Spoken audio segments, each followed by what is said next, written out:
Hi there, welcome to Conversations, where we seek to advance your leader and team excellence by discussing relevant topics that impact today's organizations. Welcome to the show. Hey there, leader. Welcome back to part 2 with Professor David Clutterbuck. There's a lot of confusion about the language, and in the United States, the word mentor is tortured a bit. It doesn't mean the same as it does in the rest in Europe. It's very, very different. So mentoring is a much older concept, and it goes back to Athena, the goddess of wisdom. And the mentor is somebody who sits down with you and helps you reflect on your experience and learn from it. And the very first leadership book, if you discount Machiavelli, the prince, was a book called Telemachus by a French cleric in the court of King Louis, the Sun King. King Louis had a son who was a total brat. And so this cleric was brought in to try and turn him into something like a human being. And what he did was to sit down and get him to talk about his experiences, and then questioning him about his intention, his feelings, and all that, and gradually get him to understand that to see the world differently. And as part of the tuition, Fenelon continued the dialogues of Athena with the son of Odysseus, Telemachus. And so it was, and this book was stolen and published. Fenelon got into trouble, got exiled because King Louis thought it was a criticism of him, which it probably was. But it was translated into multiple languages, and this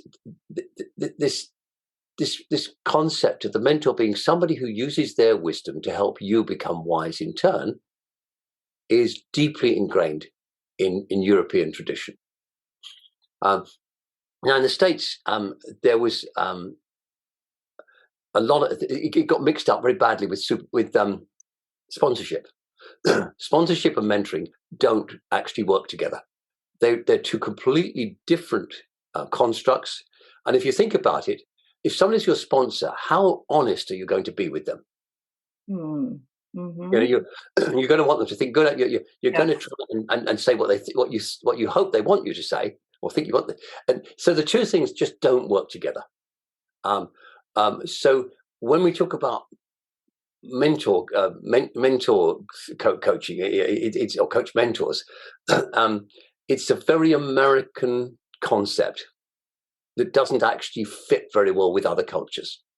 But essentially, the primary aim of a coach mentor is to help people build your business. Basically, that's the primary reason why people have a coach mentor, and to get through the tick box exams. Yes, right. Yeah,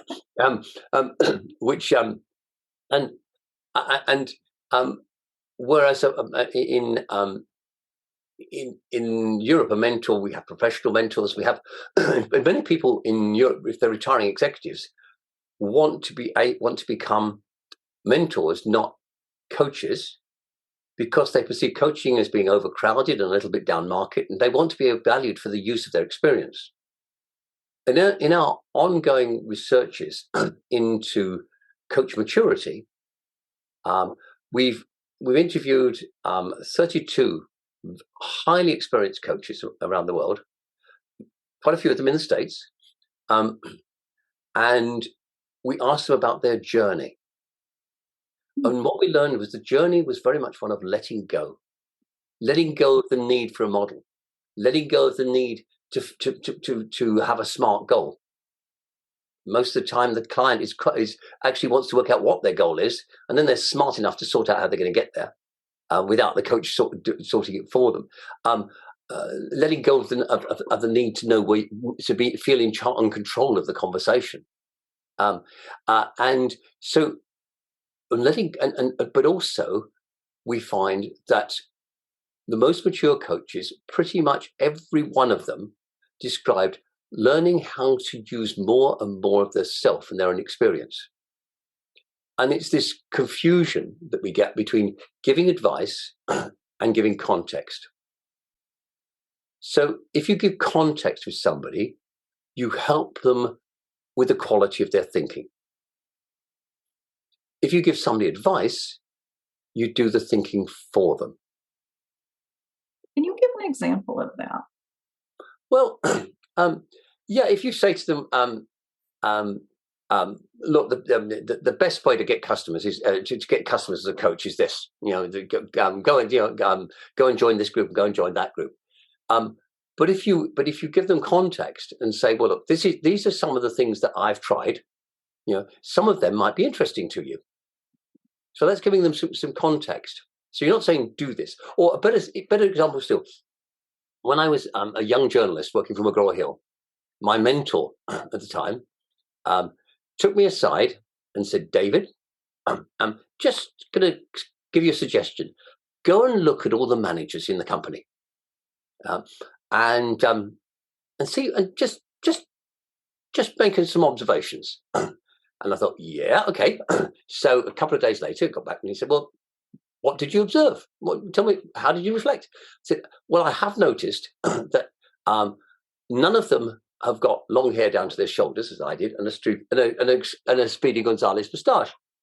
He said, yeah. He said, it's up to you what you do with that information. Yeah, but it's your observation. What do you want to do about it? Yeah. And I really, what he wasn't telling me, go get a haircut. What he was saying, look, observe. And it was up to me to make my decision. And I got a haircut and I got promoted a couple of months ago. That was going to be my question. And what was your question? and I think it's such a big difference. So this myth that mentors give advice is entirely wrong. It comes from a requirement by coaches in the early 90s who realized that mentors in Europe were doing what they were doing, but bringing this extra bit of wisdom because they understood, because they of having been there and seen there and done it. And so they what they wanted to do was say, well, mentors give advice, but of course they don't. So we've got this interesting dichotomy there.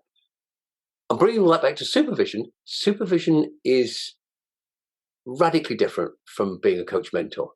With a supervisor, it's not even coaching the coach. A supervisor is somebody who has immense wisdom that they've gained and really helps you to think about your practice as a coach from the three areas of formative, so that's knowledge and helps you to expand the reading that you do and the reflection that you do. So it's formative, normative, and restorative. So normative is, are you safe? A great deal of what comes into supervision is related to ethicality, and what's the ethical thing to do here. It's quite hard for a coach mentor to get involved in the ethicality issues. It's not part of their remit normally. And then restorative is about your own well-being. It's about helping you look after yourself so you can look after your clients. So supervisors bring a great deal more to this. We've been doing some research around team coach supervision. So that there are already standards for supervisors through the EMCC, the European Mentoring Coaching Council, and it's quite and experienced coaches can qualify as supervisors if with a course of study, and typically, it's quite an intensive course of study, and there are various universities and others that offer that. But there aren't yet any standards yet for team coach supervisors. So we brought together 16 of the most experienced team coach supervisors who also did a lot of work with team coaches, and we distilled a lot of their knowledge. We decided it was not yet an appropriate time to create another set of standards, but there are frameworks, there are things that you can do, and the critical factors that we identified was that you can get away with being a supervisor and having a limited understanding of systems and systems thinking. As a team coach, it's absolutely essential. So a team coach supervisor is absolutely essential. You cannot operate as a team coach supervisor without that instinctive and deep understanding of systems. Yeah, and it was really wonderful, like when team coaches can come into a supervision session and bring their cases, because it's so important for, I mean, we see it one way, but to have the wisdom of the crowd if you're in group supervision, that was really powerful to see what other coaches as well as a supervisor would have to chime in about that. That was really, really a powerful experience. I mean, there are pluses and minuses to to having a group supervision or individual supervision, because with the individual, all the attention on you, but with a group, you've got all these different wonderful cases that other people are bringing in, issues that you never thought of. And then in the middle, we've got if the two team coaches together come to supervision as a team, as a small team, so they're getting team supervision at the same time. So it's there's lots of mixtures here, and each has pluses and minuses. A lot of team coaches now have both individual supervision and either collected pairs or group supervision. Yeah, totally different dynamic than what I was used to. A wonderful dynamic, but definitely there had to be for me a definite shift in thinking about how I was going to operate now as a team coach, because it's very different than the one-to-one coaching or group coaching, which is not team coaching at Yes. all. Yes, so different. Yes. Oh. Well, I want to be mindful of your time. Is there any kind of last things that you'd like to talk about before we've covered a lot of ground. I think there are some big conversations that need to be had and are already beginning to happen. And they relate to the democratization and the decolonization of coaching. And when we talk about, there are platforms like Better Up talk about democratizing coaching. They've grabbed the phraseology, but they're still not getting to the people who need it most. And I use as my archetype of that a head teacher in a tiny school in Uganda, in next door to the Bwindi impenetrable forest.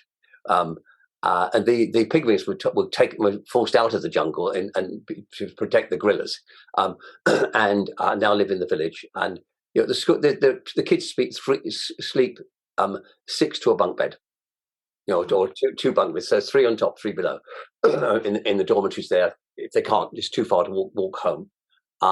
And they have no shoes, and there's no doors to the rooms. When I went there, we visited them. I got back to Kampala, and the first thing we did was organise the things they wanted most, which was a year's supply of soap, loads of notebooks, and books and pens and things like that. And there's no money there. There's no way that those people can afford to have a coach. They haven't even got. They've got the only nearest they've got to a computer is the head teacher's mobile phone, which is shared with the village as well. It's so different world. It's a different world. So how do we actually bring coaching to those people who most need it? And I think that's a challenge where governments aren't able to do it. But I think there are lots of corporations and churches and all sorts of people can get involved in bringing coaching and mentoring to those people who would really, really benefit from it. And the decolonization issue is one that's getting a lot of pushback now from Africa, from Asia Pacific, and from the Gulf states, from the Arab states. And basically what they're saying is, well, hang on a minute, the way that you define coaching, the tools, the methodology that you're using, the assumptions, they're all based on a Western, and in particularly a North American cultural model. But actually, we have a different way of doing these things. I was in Vanuatu, the island in the Pacific where I was last year. They said, no, we can't. We're not interested in getting involved with ICF because it's got a model that doesn't fit our culture. and they want to make us, we're not going to be colonized in that way. So there's a lot of pushback around the world, and looking at how do we manage this? How do we make coaching in particular truly owned by the world as a whole? After all, the mentoring tradition is something that's been, in all ancient cultures, it's there in one way or another. So, what do we do? So, what conversations need to happen in order for us to make mentoring and coaching truly global as concepts? And that I think is a conversation we are beginning to see. I hope we're going to see a lot more of it. Where does that begin? Where do those conversations begin? Well, within the EMCC, the European Mentoring Coaching Council, which started in 1991, so pretty long, and it's not as big as ICF, but it's much more academically based.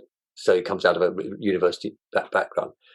One of the key principles is diversity of practice and cultures, and partly that was born because Europe is so diverse.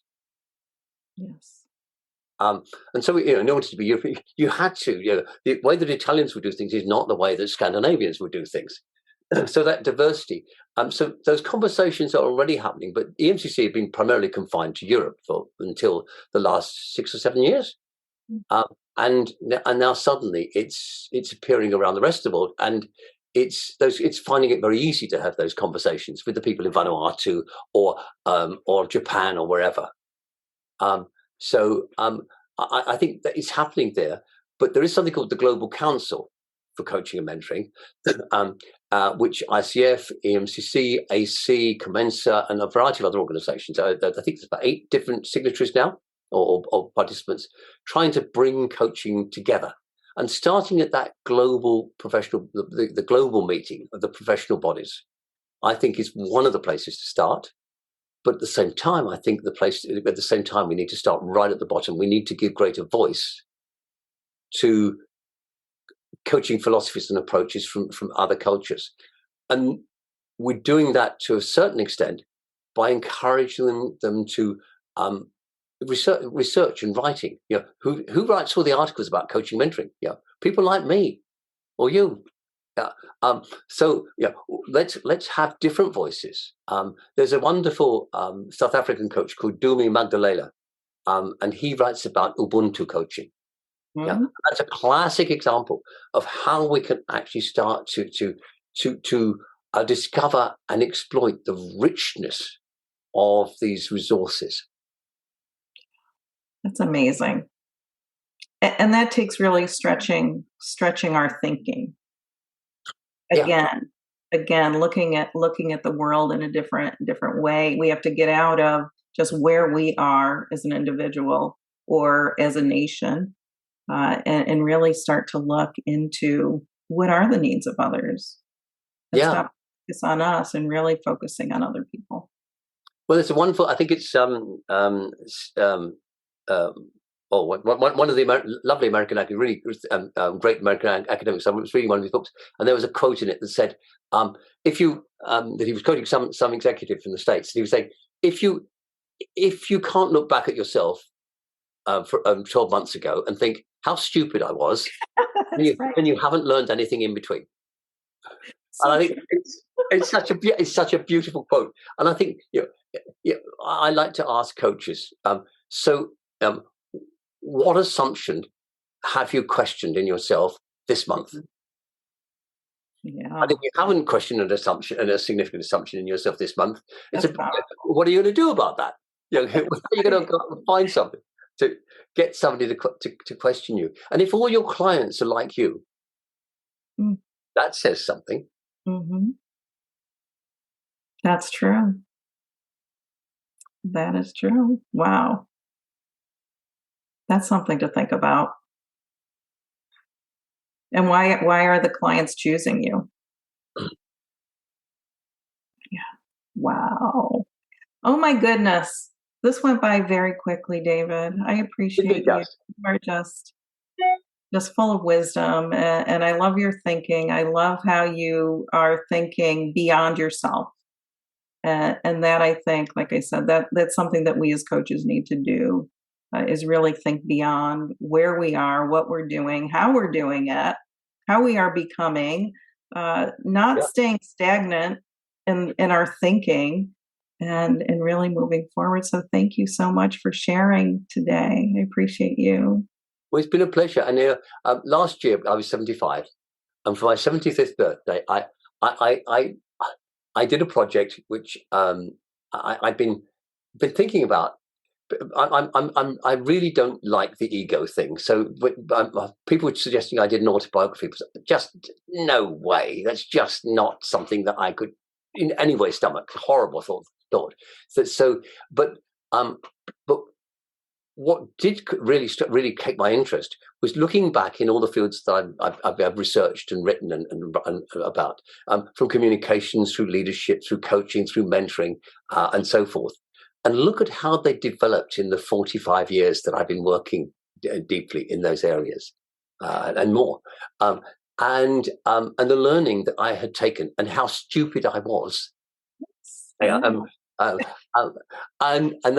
so I basically produced a whole book looking with a chapter on each of those areas, and that was a great fun thing to do, because I think it's something that we can all do as coaches, is to think back on the various strands in our life and our knowledge, and see how we've grown, and it gives us a sense of becomingness. Mm-hmm. Yes. Yeah. Wow. I love that, becomingness. So if people want to find out more about you, more about what you provide, where can we send them? Okay. Well, the website is clutterbuck-cmi.com. And that's the new website that we have. If anyone's interested in that, that's a book it was my 75th book for my 75th birthday. So I managed to combine the two. So was that strategic? Sorry, Was that strategic? I can show you a copy. Here we are. There we are. There's a copy of the book. Oh yes, awesome. Yeah. So, but lovely. It was a joy to write that. But yes, on the website is the easiest way to get hold of us, and LinkedIn. I always link with coaches on LinkedIn, and I reply to emails. It often takes quite a bit of an extra hour or two in the day, but I actually really enjoy conversations, email conversations with coaches and others, leaders, because that's the way that we learn together. Connections, for sure. Wow. Such a rich conversation. You're doing such wonderful work, and it's just widespread. It is worldwide, and that's impressive. And it's not about ego. It's just it's who you are and how you do things. And I think it's fun. And it's fun. And I like fun. Yes, if we could laugh a little bit more. Wonderful to consider, and really taking a look at myself even, and saying, where do I need to put more of my energy? Yeah. And I'll suggest another question, which I think which I love to put to you. What did you do today to laugh at yourself? That's right, because you are all about laughter. Oh, yeah, and we need more of that, don't we? Yeah. We need more laughter in the world, and to really look at ourselves and not be so stuffy. We have to be perfect, because it's not about perfection. It's about rising into our own excellence. What does that look like? We can laugh as we're doing that. Yeah. Well, thank you so much, David. I will see you. Pleasure. And you keep doing great things. Thank you. Take care. If you like what you hear, be sure to rate and review us on Apple Podcasts or your favorite listening platform.